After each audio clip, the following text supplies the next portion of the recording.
رياض محرز يحمل وسائل إعلام بلده الإخفاق في كأس إفريقيا ويؤكد: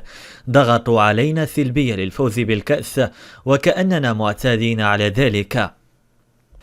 أرجع اللاعب رياض محرز قائد منتخب الجزائر لكرة القدم فشل المنتخب الجزائري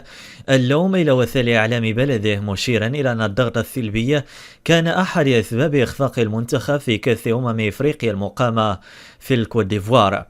وأكد محرز في تصريح للصحفيين بعد العودة إلى بلاده بالقول: لم نقدم أداء جيدا ولم نكن في مستوى الطموحات خلال البطولة، أخفقنا في نسختين متتاليتين من كأس الإفريقية، وهذا التحدي الثالث الذي نفشل فيه بعد الإخفاق في التأهل إلى كأس العالم 2022.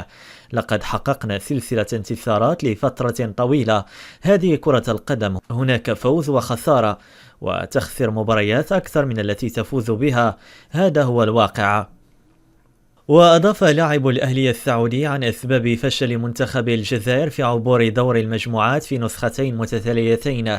من كأس الأمم: حقيقة لا أعلم سبب هذا الفشل، نمتلك فريقا جيدا يضم أفضل وخيرة اللاعبين في الجزائر، أعتقد أن بعض الصحفيين كانوا ضدنا ومارسوا علينا ضغطا سلبيا، ولكن ليس هذا السبب الذي جعلنا نخسر المباريات، وأعترف أننا كنا سيئين في الميدان. أتأسف على الضغط السلبي الذي مارسته وسائل الإعلام لترشيحنا دائما للتتويج بكأس الأمم وكأننا معتادين على الفوز بالبطولة، متجاهلين المنافسين الآخرين دائما. ولم يحقق منتخب الجزائر أي فوز في كأس الإفريقية منذ التتويج باللقب الثاني في عام 2019، حيث ودع دور المجموعات في نسختي 2021 و2023 دون أي انتصار بعد الهزيمة الساحقة في آخر مباريات دور المجموعات أمام المنتخب الموريتاني الشقيق ب1-0.